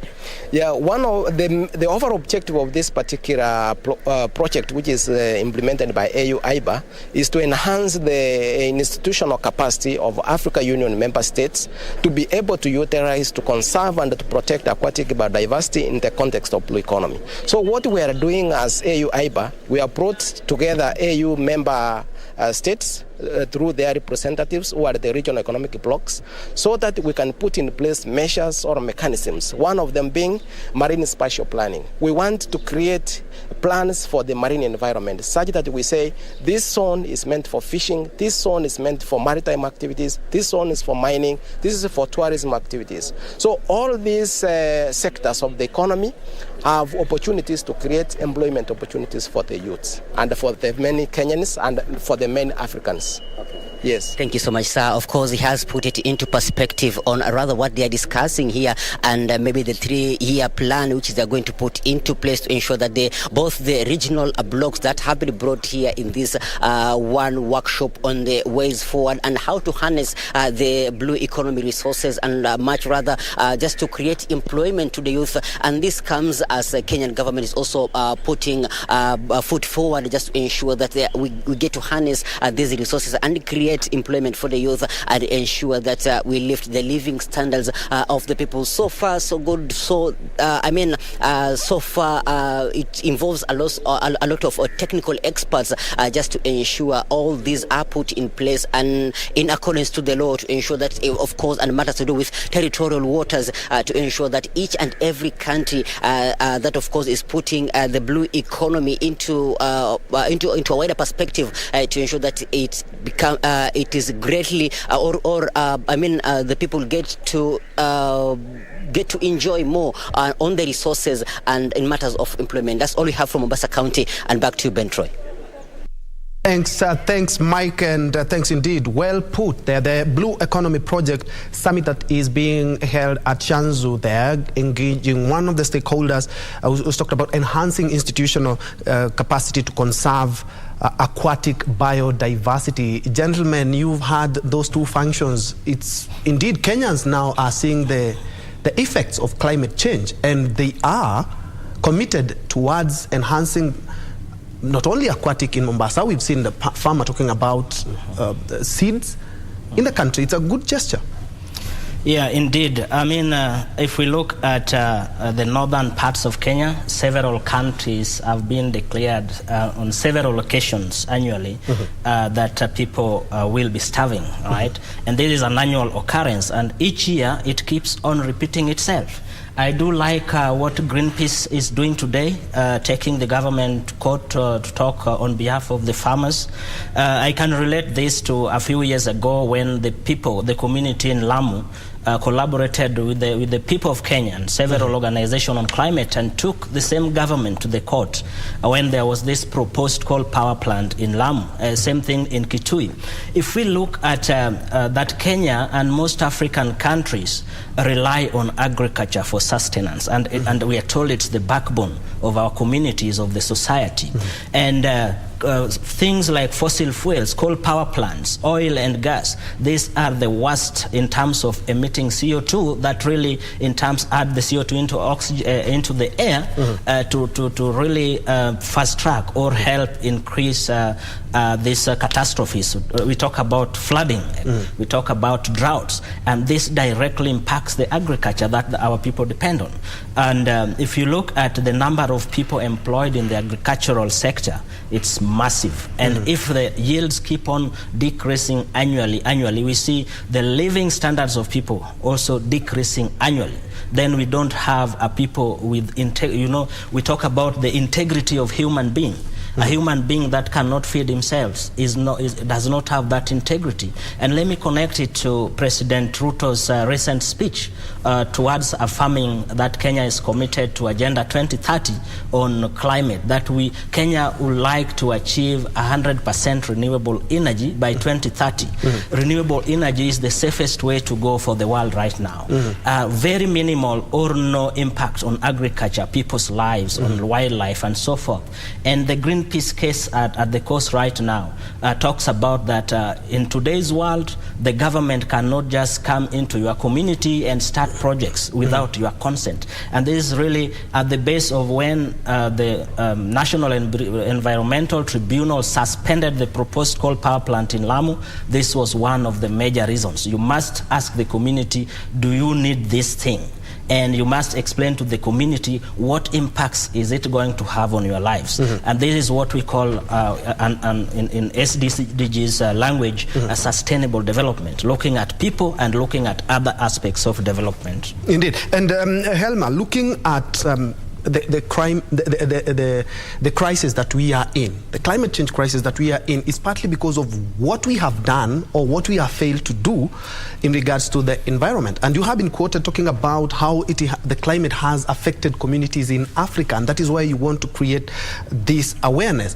Looking at Africa, we have the lowest amounts of even carbon emissions compared to other continents, but incidentally we are the worst affected in terms of the food sustenance. Yeah, and this is, I think, why it was so important to for earlier with Greenpeace Africa to talk about indigenous seeds and also the accessibility of this, because right now what we're seeing, and even what this march is working to do, is actually tell stories both on what's happening right now across Kenya, across East Africa, also across Africa as well, but where, as well as also what Kenyans are doing all across Kenya, and also what other Africans are doing all across the continent and East Africa to try and deal with these issues that are right now, and addressing many different sectors, because as we see, climate change is just a thing that is compressing the already difficult issues that are happening across the continent. And so one of the things, even right now, we have youth that are over on the coast, actually near Mombasa, near Mosambweni, who are also talking about the blue economy. We also have along the way, we're going to be telling stories and documenting, and then also trying to work on to tell the stories that many communities are actually doing, not only just that they're facing with the climate crisis and the impact of also things like pollution, also things like not less access to food. Even one of the big symbols that we have is Lake Victoria, where the communities around Lake Victoria are impacted by climate change and pollution, and their food source from fish and the lessening of that.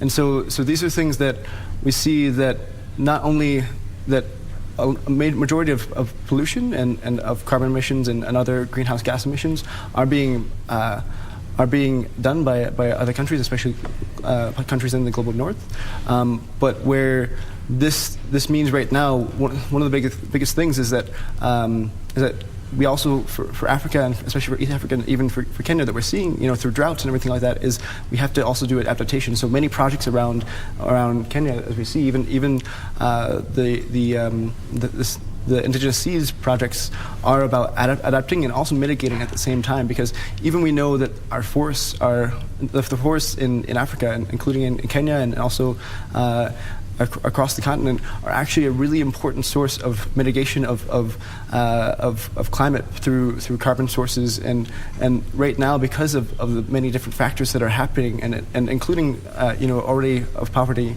and other things that are forcing people to cut down forests, we're seeing that right now this is all going together, and so this is why we're doing this march across Kenya and across East Africa up to Egypt.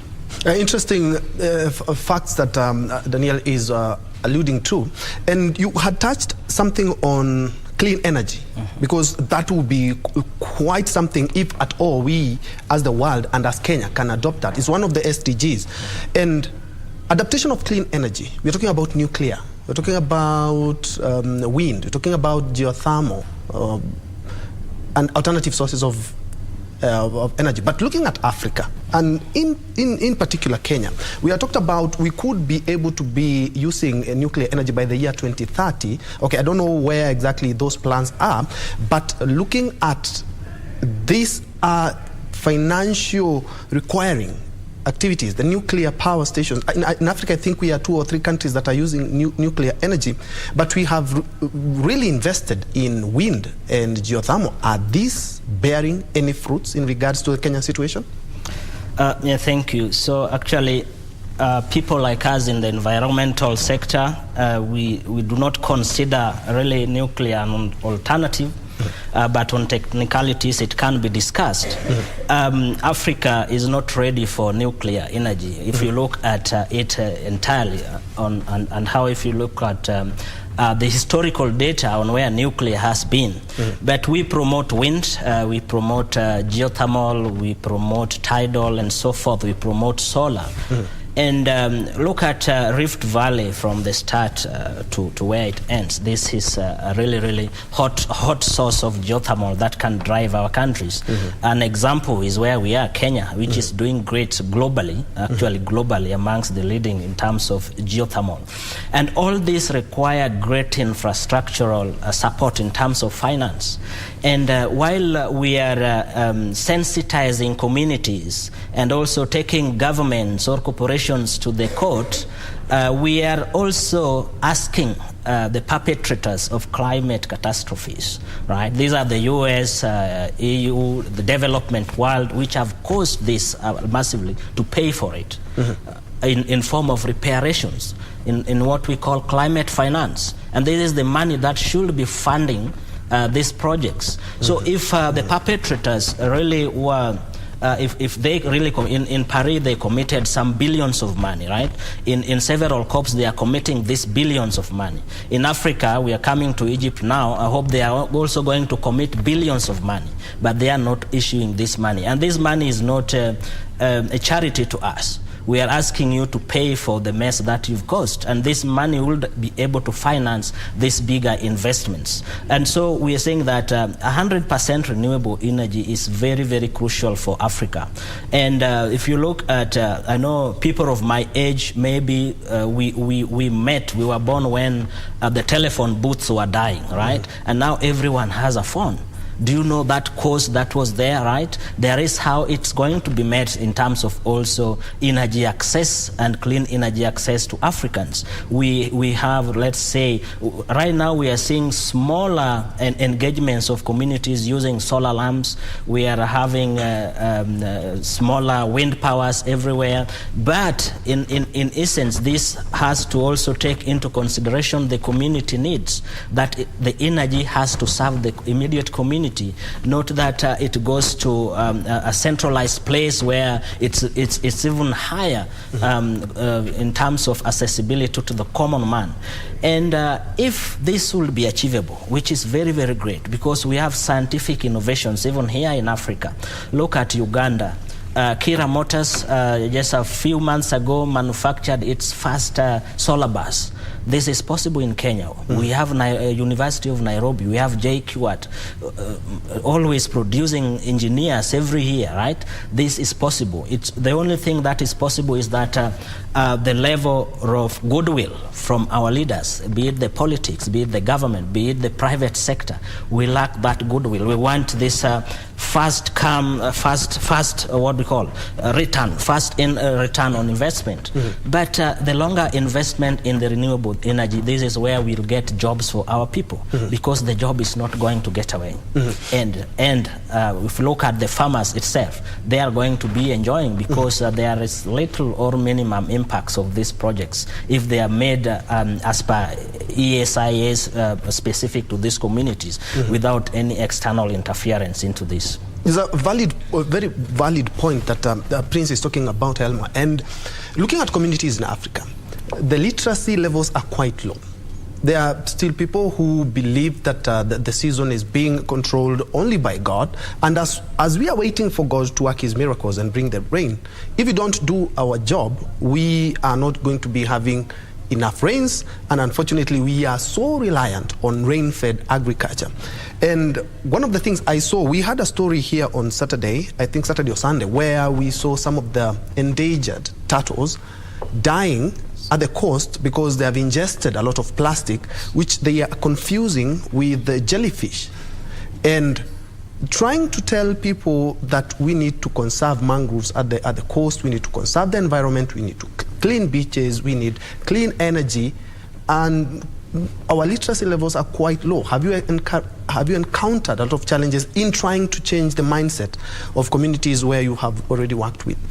Yes, and I think this is even where, because what this march is also about, and it's even being seen as a movement now as well, is about, it's actually, as Prince has noted, sustainable development, and actually looking at a focus, because we see, especially right now, the sustainable development goals between all 17 is actually the focus of this, because we know that everything goes together, and especially for Kenya and for Africa, this is where we're seeing all these different effects, and how if we really focus on addressing all of these together, we really can make a difference. And so I know even that there's even this weekend was World Cleanup Day, and we had actually even across Nairobi and across Kenya, we had many different cleanups, including part of build-up events for this march here. And so we've had, for instance, I know, and where in Nairobi itself, there were many different cleanups from Alsop's bus station to Majengo settlement to many other places where they were cleaning up the plastics. And actually, even in Kibera, there was a cleanup by youth that were cleaning up the Nairobi River, which actually connects to many different water sources, including going all the way to the coast. And so we're seeing that all this together is affecting, and so if we're working together across the communities, that we can really make a difference just by the collective effort of everyone together.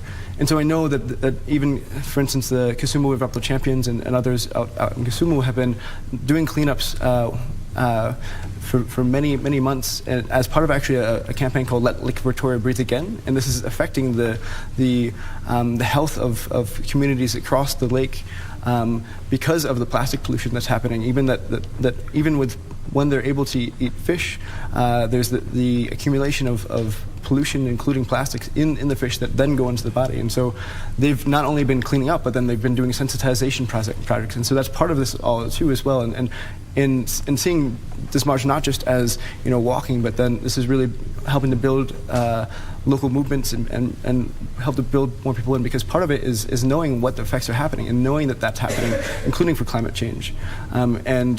And that's where this is really meant to look at building the local movement, getting people to know, talking about all the different things that are happening and how it all goes together, including the need for access to free education, or to access to education. Because even, for instance, we have a program of a partner just in Nairobi, in Mbakasi, near Jacaranda, where it's working with youth who are playing sports and actually planting trees for every goal that's scored.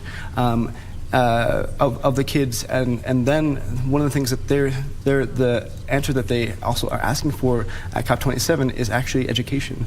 Help us to get education so that we can have a future. And so these are key things that sensitization is just one part to start to build a movement to really change the face of Africa, to change even the face of the world. And so these are really key things that... those concerted efforts are bearing fruits, right? Yes, yes. Prince, looking at the developed countries, you've mentioned indeed they even have they have sacrificed billions of shillings in matters climate. They have been accused of not really being fully committed to climate change discussions. And exactly, talking is one thing, but the gases that they emit each and every year, and we have COP27, and it's something that has been discussed over the years, and that is why perhaps they have those fines that you have mentioned. Why is it that the West, being the countries that bear the biggest burden when it comes to concerted efforts, they are questioned by even Africans ourselves? Yeah, thank you. Before I get to that, I would like to just add to something you asked Daniel on the level of awareness within the people. Mm-hmm. In Kenya, during the last election, we saw the influence of the church to the peace, their contribution to the peace of the country. And Laudato Si movement works within the Catholic Church, which is by far the largest faith-based movement. We have also the Anglicans, a wing called the Green Anglicans. Now, in 1 out of 5 persons anywhere in the world, 1 is a Catholic, and 3 believe in God. They have some form of faith. If we could have a greater involvement of the clergy into the sensitization on climate change and climate action, then we will beat by far this level of unawareness, or if you want to call it climate ignorance, right?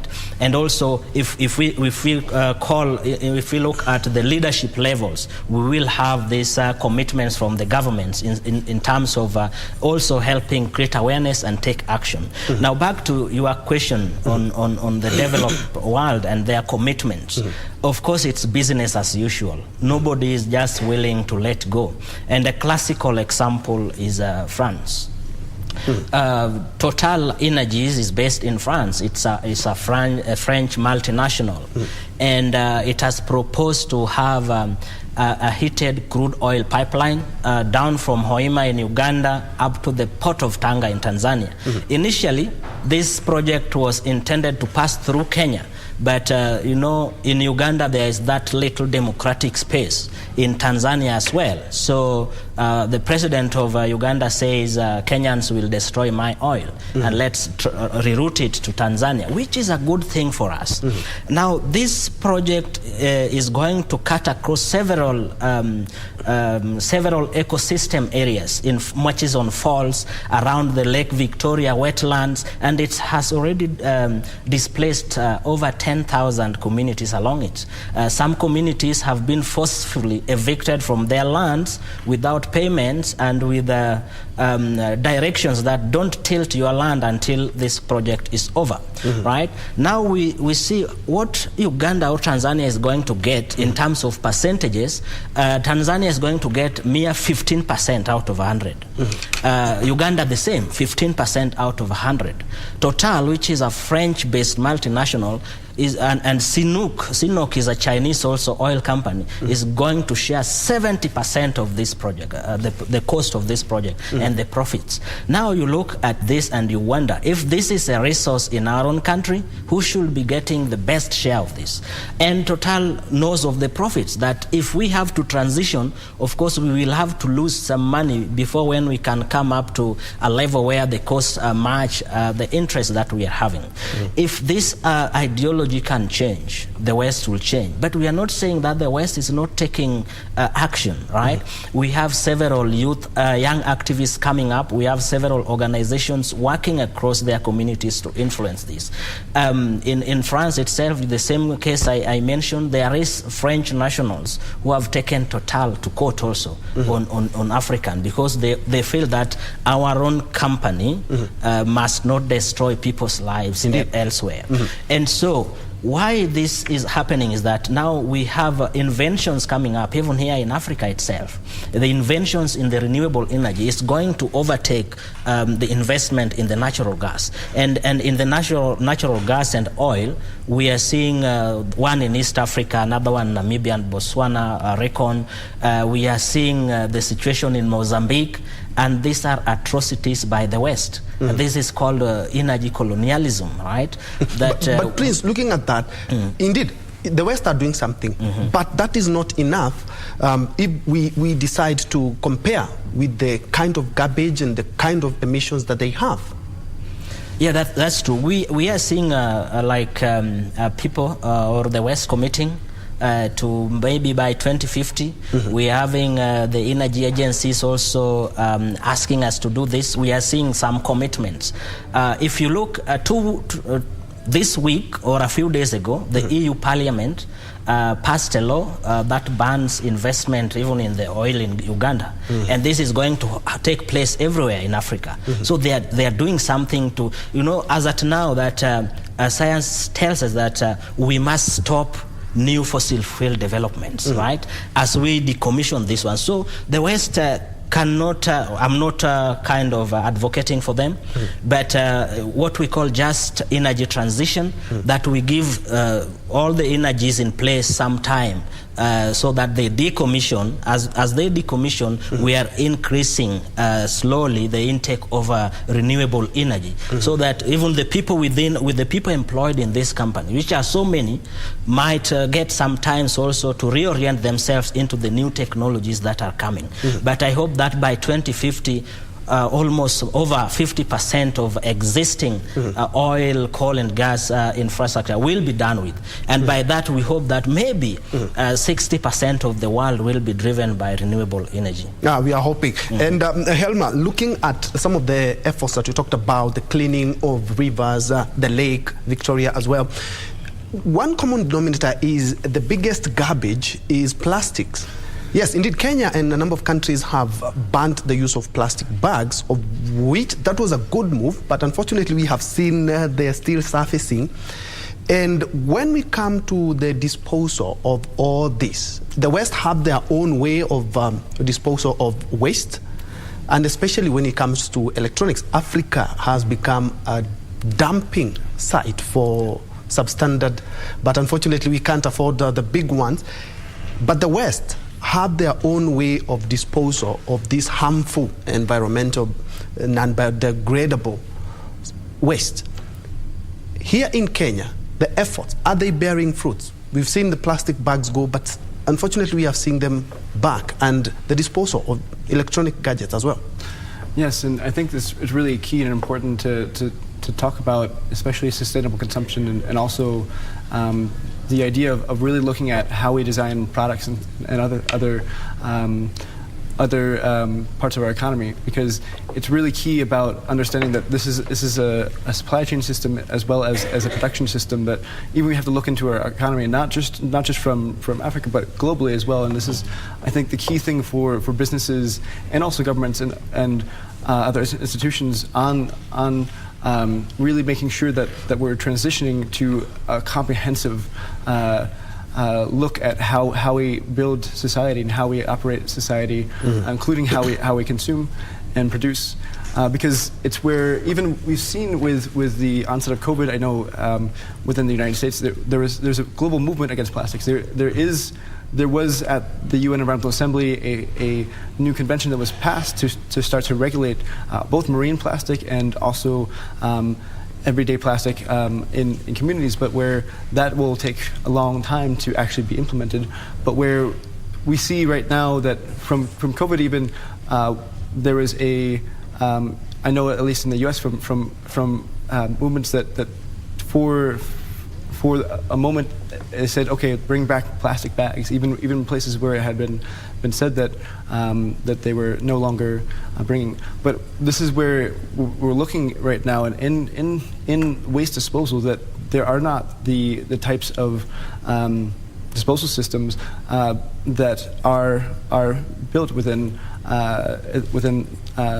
northern communities, especially with the context of realizing that this whole idea of plastics was actually really built as a scheme, especially in the global north, in places like the United States or other places, in trying to increase profits of companies and trying to create a demand where it was not necessarily needed, and where communities could actually use sustainable practices that they were using for actually centuries to really actually continue to not impact our planet. And so it was really more built as a scheme for profits and a way to market a product, but where today we have to see that we have to transition back to a sustainable consumption and production community.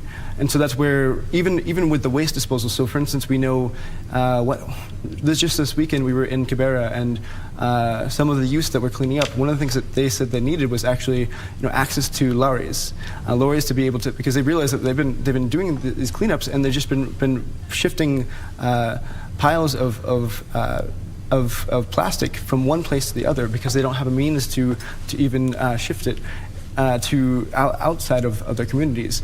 We know that too we have initiatives that are trying to, and this goes into sustainable consumption production, and people at the grassroots are doing this, is taking plastic and creating actually products out of them to be able to clean up their communities, and also to actually address the part of pollution and health that's affecting the communities.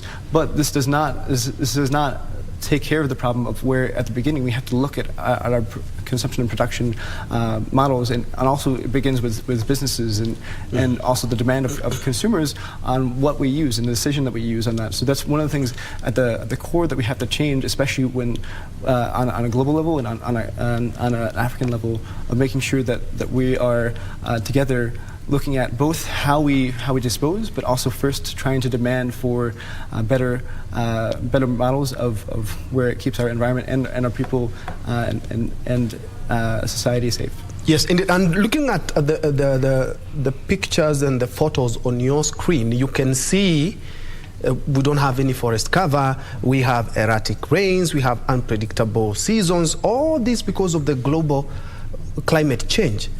But looking at our food sustenance, Prince, we are not having what we should because we are always relying on rain-fed agriculture.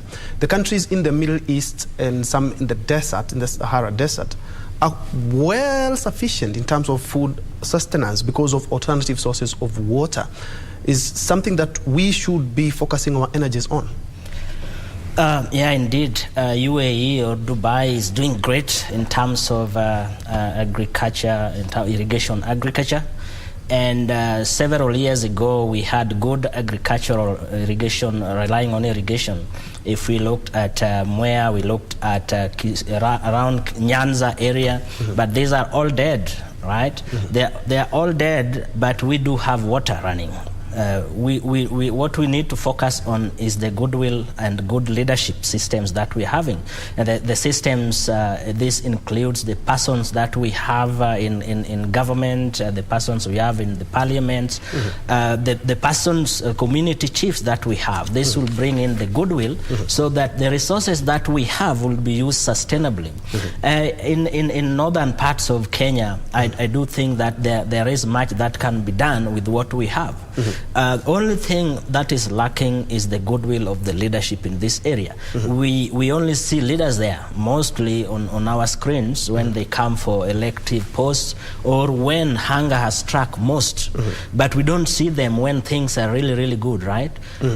So if we could have a crop of leaders, and it's great that we have this growing youth movement, even in these places, people who know policy in terms of what we can do to this place. Agriculture will do us better.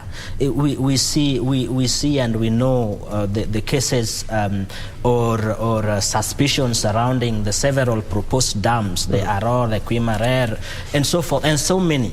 If we can have our acts together, this means the community, and this means the government itself and the private sector.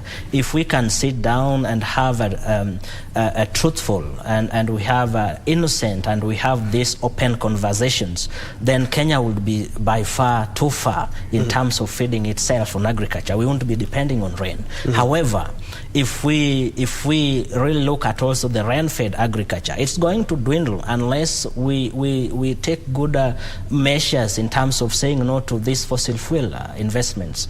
The energy agency, the Global Energy Agency, warned us that we have a short window that we need to act on. And they say that let us not drill new oil and gas. Let us not work towards having coal anywhere. The ones we have by 2050 will be enough. But if we continue investing on this, then what we are seeing in northern parts of Kenya, what we are seeing in several northern African countries, these are going to really get worse. And for Kenya, I would say that if we would embrace technology and invest on it, we have the Indian Ocean. That water is a resource that can be used. We have Lake Victoria, we have Lake Turkana. We have the water that we need. What we lack, we must demand that the West pay this money we invest in it, and we must also hold our leaders accountable and tell them, discuss with them what we need and how it can be done. Yes, and talking of leaders, Helma, you have been to a number of African countries and you have seen how countries are managing climate change. Do you believe there is enough goodwill from our leaders in actualizing the goals that we have set in terms of climate change, and more specifically right here in Kenya? We've seen there's a number of seminars, we've seen a number of conferences just to create awareness. But the question is, do we have enough goodwill from the government? And I think that's a multi-pronged question, and also because each country in Africa is different and has different contexts of different things that are happening, and even the environment and what dealing with socio-politically. So for instance, where between Kenya, Uganda, the march will go between Kenya, Uganda.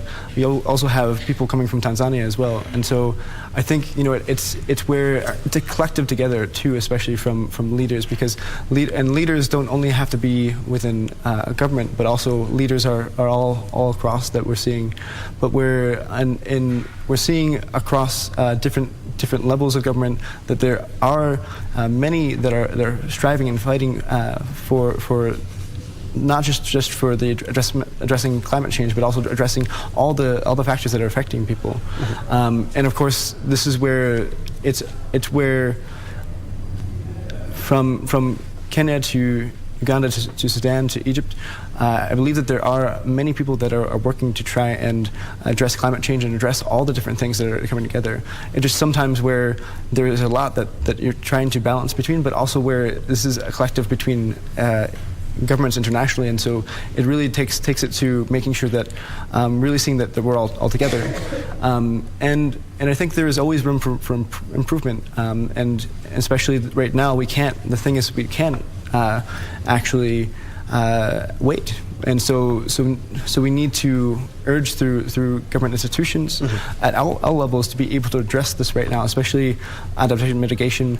We also have to make sure that we can do that, and I think that's where collectively together Africa is working to, and that's where we can push forward. We have to push forward even harder, and the world has to push forward even harder, because we, as one of our partners, we don't have time. We don't have time anymore, and this is a critical decade that it will determine for hundreds of years the fate of Africa, the fate of the world, especially for even children today that we see in Nairobi, who are just growing up and who don't know if they have a future, and also those who haven't been even born yet, that won't even have that chance, because right now is where we have to stand up. So I think there's goodwill, but we have to increase it. Indeed, and we always say here in Kenya that we have very good policies, but unfortunately the implementation stage is always an issue. And the COP27, a lot of things that we are talking about here are some of the things that have been discussed in the previous COPs, and more importantly, will be discussed in this year's COP in Egypt. And looking at the efforts that are going towards this COP27, what are some of the things that you're expecting that you're going to see, you're going to hear, and they are going to be actualized? Yeah, thank you. And just starting at a higher point, we had AU, I think last week, saying no to the EU New Deal on gas, that Africa should transition to using gas as a clean energy. And EU actually sarcastically voted to consider gas as a clean energy. You know, these people are they are charlatans or something of the sort, that they tell you what is good for you, right? But in Africa, we have those leaders, as Daniel says, a leader is not the politician or the mayor or whatever, but all of us, we have these good leaders who know what is right for us, what is right for our communities. And now, talking about COP27, we expect that the African group of negotiators or the African body or the AU is going to have this stand that this is what we want for our continent. You know, we know that Africa is really, really large, right, in real sense. And Africa, if we had our acts together, could feed the entire world, right? So these leaders going there, they need some kind of mentorship. I think our leaders, the political class or the negotiators that we are sending there, they need some mentorship on what we need from this COP27. And it is on our land. What are we going to come up with them? One, we are looking at adaptation fund, right? That should not come in form of a donation or a charity. We call it reparations. Please own up. We expect these people to go and own up for the mess that they are causing, and they continue to cause. And we expect agreements where parties are going to say that let us commit to ending investment in fossil fuels. And we're going to see, we expect that we are going to have developed countries also taking a stand to support poor and vulnerable countries, countries like Kenya and Africa and elsewhere. And we expect that maybe we are going to have a binding deal on climate action. Indeed. And as we wrap up, Helma, what are your final sentiments in regards to COP27? And it's a good thing that Prince has talked about. We need to stand up as Africa. We talk about something and try to push its actualization. I think a key thing, even with this march, is actually about where for COP27, there's been 27. There will have been 27 meetings over time, and where right now this is also not just about what leaders decide, because as we said, leaders are here, and everyone listening to this is a leader, and so it's really collectively together that we're working to because we can't wait anymore. And so with COP27, there's a lot of important discussions that have to be made, and I know we're, especially on adaptation, or as Prince has said, of reparations. There's loss and damage is another discussion.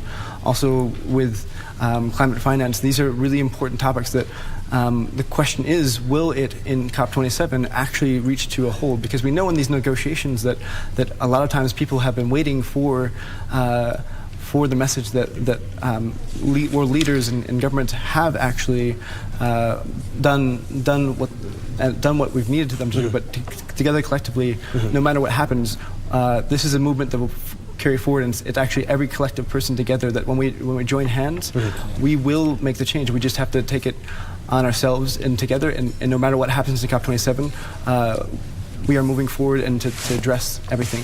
Thank you indeed. Well said, Daniel Helma, Coordinator, Global March for Planet, and Prince Papa, who is the Programs Manager at Laudato Si Movement. They talking about the climate change, and we have COP27 this year being held in Egypt, and in preparations to that, they are willing and they are going to be walking over 4,800 kilometers just to spread the word and ensure that everything that we talk about in terms of climate change, as even Africans, we do actualize it, because we need this planet, we need this country. Indeed. Thank you so much for watching. My name is Njue. I will be giving the baton now to the Swahili department, who will be coming with Kurunzi Mashinani and Tamrini. But from me, thank you so much. But if my director can allow me to appreciate just sample one or 2 messages in regards to the conversation that we have been having. Unfortunately, we don't have time for that, but thank you so much for watching and keeping 8KBC.